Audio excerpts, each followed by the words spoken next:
Hi, this is Jeremy Lickness with Deep Sky Workflows, and I'm going to walk you through a full end-to-end of processing. We're going to do NGC2174, which is the Monkey Head Nebula. But for this first part, because I've already processed images off my thumb drive, I'm going to show you the first step using the Bubble Nebula 7635.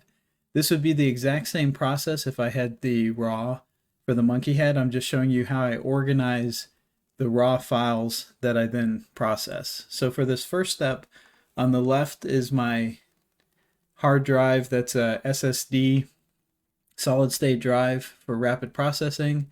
I've got some darks from a previous session here, and I've got my existing session with the Monkey Head Nebula. And the way I organize these, I have accepted. These are the exposures that I'm going to use.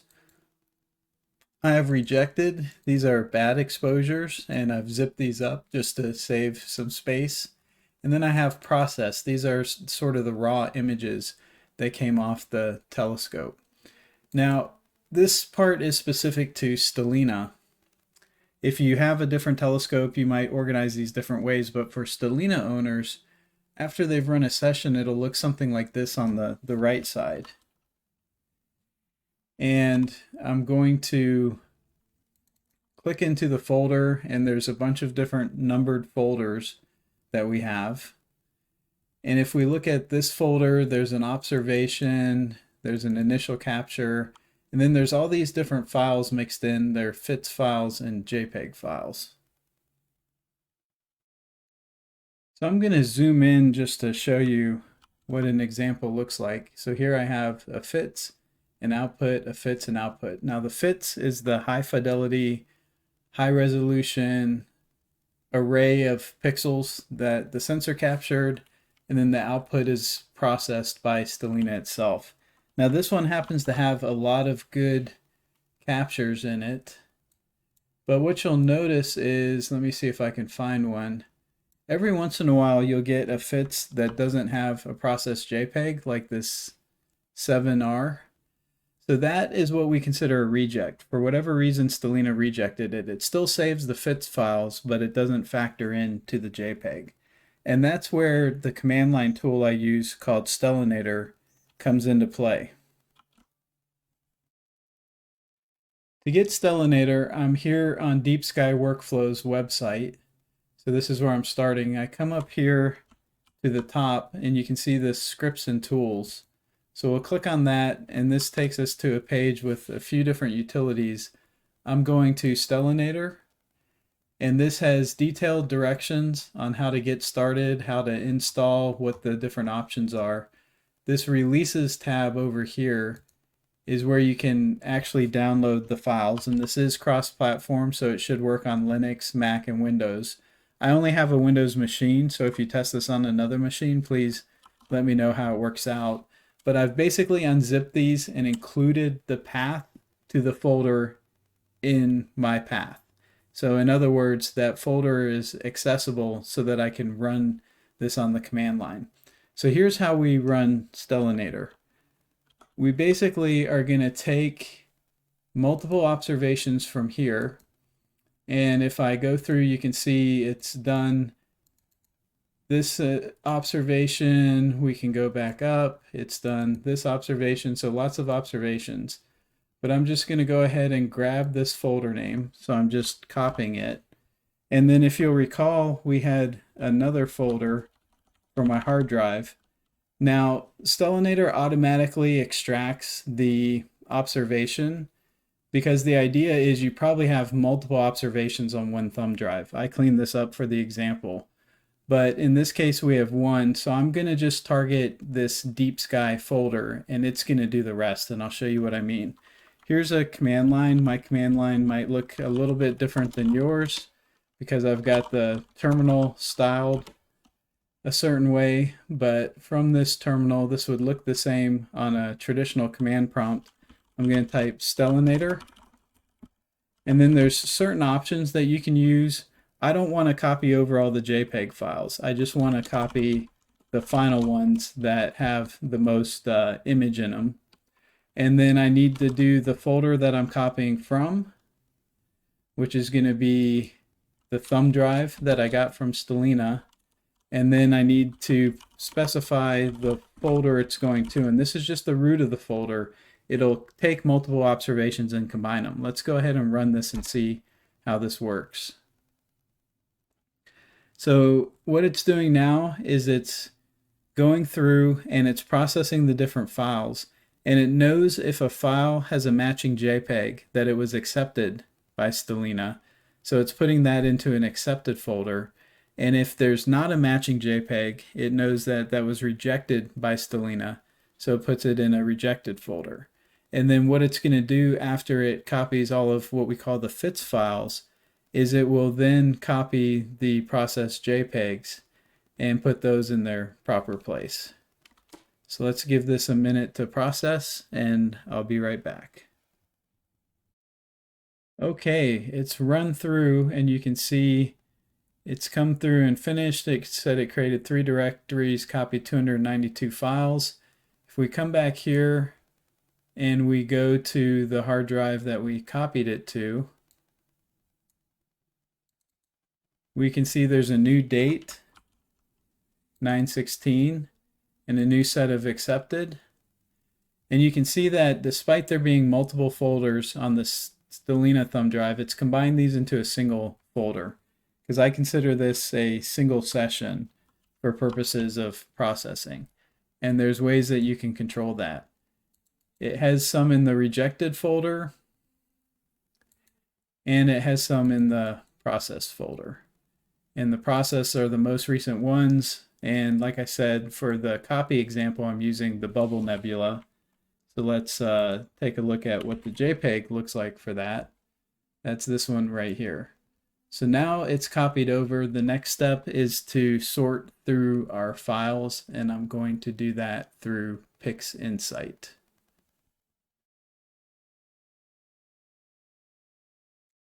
I have PixInsight open, and I'm going to use a process called Blink to sort through what's good and what's bad. Now, one of the things I did was while I was taking the observation, I used this highly precision engineered device, which is basically the cutoff top of my tripod box.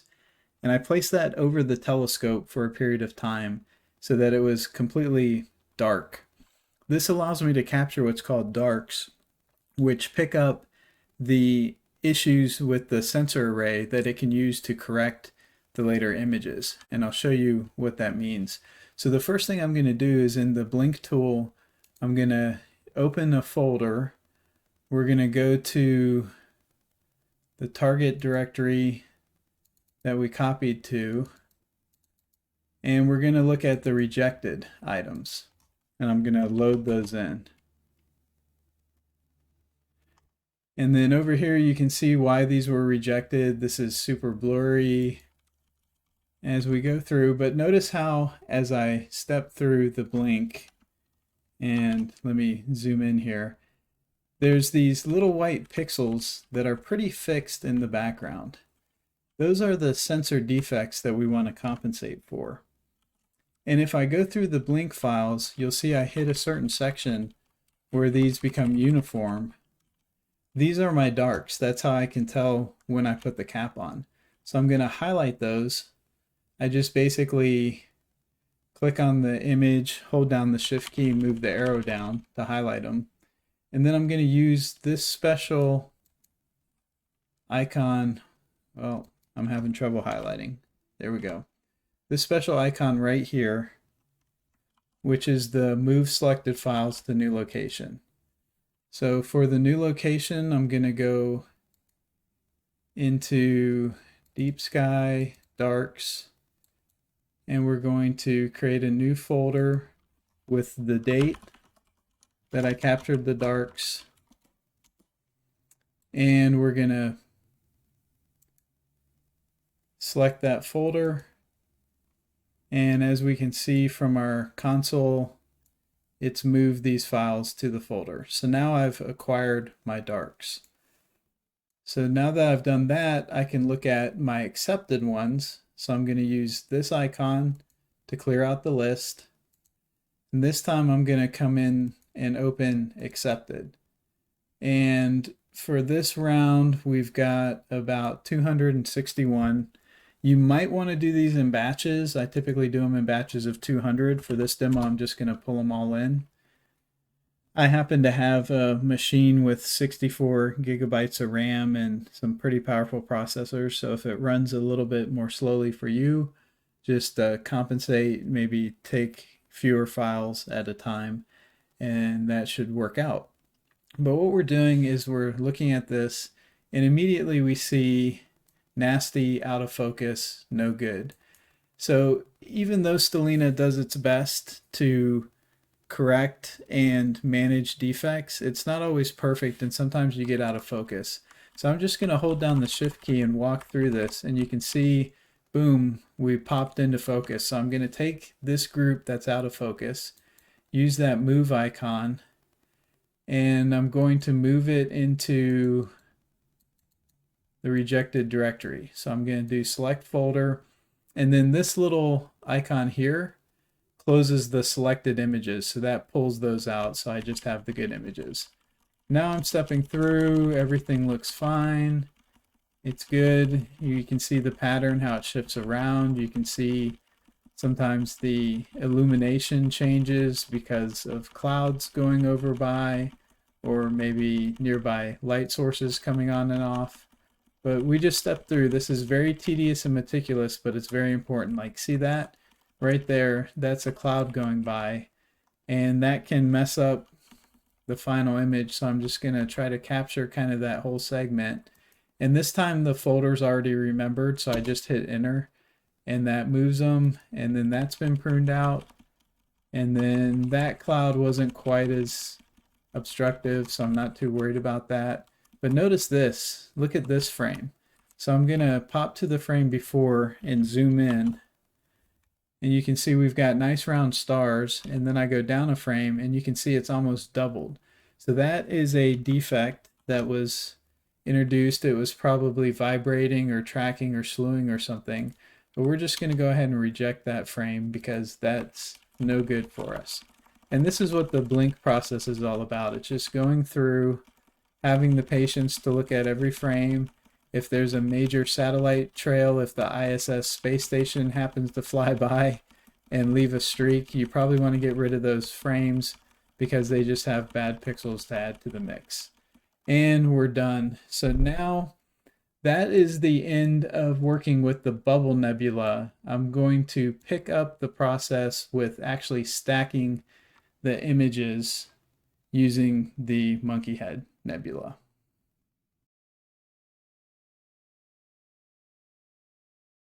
Now we're at the step to actually stack our images and combine them together.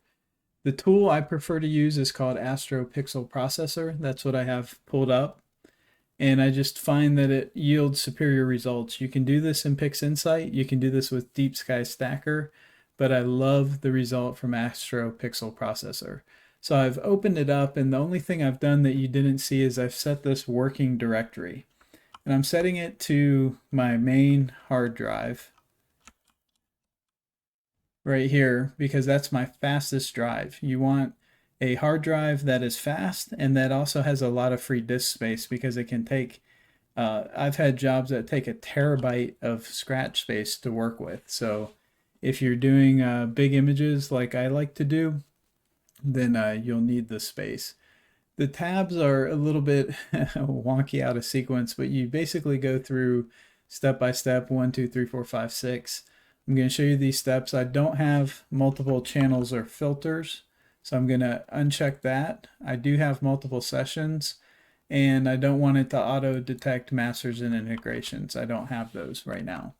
So I'm going to enter the Deep Sky object name, which is NGC2174. And then I'm going to add my lights. These are the actual FITS files that you took as part of the session. So doing that, I'm going into my drive where I have my raw data. You can see I have a lot of different captures. I'm going into 2174. My first session is this 829 session, and I've already processed these, so I just grab all of the accepted. and I associate it with session 1. Okay, so that's my first light. You can see 119 of those came in. And you can also see down here at the bottom, it'll list session, light, and give you information. In fact, I can even double click on one of these and have it load in the window so I can preview, and you can see there's some hot pixels. These red pixels are sensor defects that are captured. I've got information about the capture over here. These are header metadata. So I've got things like the focal length of 77. I've got the gain, the offset, the exposure was 10 seconds. There's the Bayer pattern for CFA. So lots of information there. Let's go ahead and grab our second session, which is going to be this 916 session. We're going to grab all these accepted and put that in session 2. And now you can see our lights are up to 406. So that's a lot of exposures for that. Now I don't have flats or bias, which would be great to have, but it's not available with Stellina, but I do have my darks. So I'm going to go into a special folder I have where I keep all of my darks. And that first session was on August 29th. So I'm going to find the closest to that, which is the 28th, and I only was able to capture a handful, but it's better than nothing. And I'm putting this on session 1. And if I have multiple sessions, sometimes I'll open up Notepad just so I can keep track of the dates. And then I'm going to do the darks for 916, which I happen to have a few more. Now, darks are not necessary. They're incredibly helpful, but if all you have is lights, that's perfectly fine. You would just not do this step of assigning the darks. So that's it for this tab. I don't have to do anything else. I'm going to go to the Calibrate tab. I'm not going through all the settings. I'm just going to tell you the ones I change. I come up here to Cosmetic Correction, and I'm going to go ahead and just check these and keep the defaults. This will help correct some of the defective pixels that were taken as a part of processing. Analyze stars, I keep that to its defaults. Register, I keep that to its defaults. Normalize, same thing. Sometimes I don't neutralize the background. This is basically aligning the RGB channels and having a common background, because you can lose some of the nebulosity with that. But for the past few rounds I've done, AstroPixel Processor has done a really good job with it. So I go ahead and neutralize it, and then I can skip a step of balancing my RGB channels. And then finally, integrate. Now, what I like to do on integrate is there's always bad frames, even if you've blinked the stack. So I usually take it to maybe 90%. So I'm not stacking every single thing. So here I'm doing 365. So that's the one setting I change. The other setting is because Stellina uses a color filter array, it's basically a Bayer pattern. So I can use this Bayer X-Trans drizzle. And if you noticed when we blinked, the star fields shift just slightly each image, and this can take advantage of that shift and figure out pixels that are higher resolution than what was actually captured by the sensor. So what I usually do is take this all the way up to 3, and your mileage may vary and it takes a lot of disk space, but I make this super high resolution so that I can do all of my corrections and noise reduction and everything on the high resolution image, and then remove some of those artifacts when I compress it down to a lower image. You actually can increase the signal and reduce the noise by taking the bigger image and shrinking it. So then I'm going to click integrate and let it run. Now I'm not actually going to do this step because I've already integrated it, but this step can take anywhere from a half hour for just a few files to I've had it run for 8 hours on a project I did with 1200 stacks. So you let it run for a while, and eventually it'll come up with a result. After letting it run for some time, we finally get a result that looks like this. Now there are tools in AstroPixel Processor to manipulate that final image. I prefer to just take this, copy it over to a final folder, and then bring it into PixInsight. So that's what we're going to do.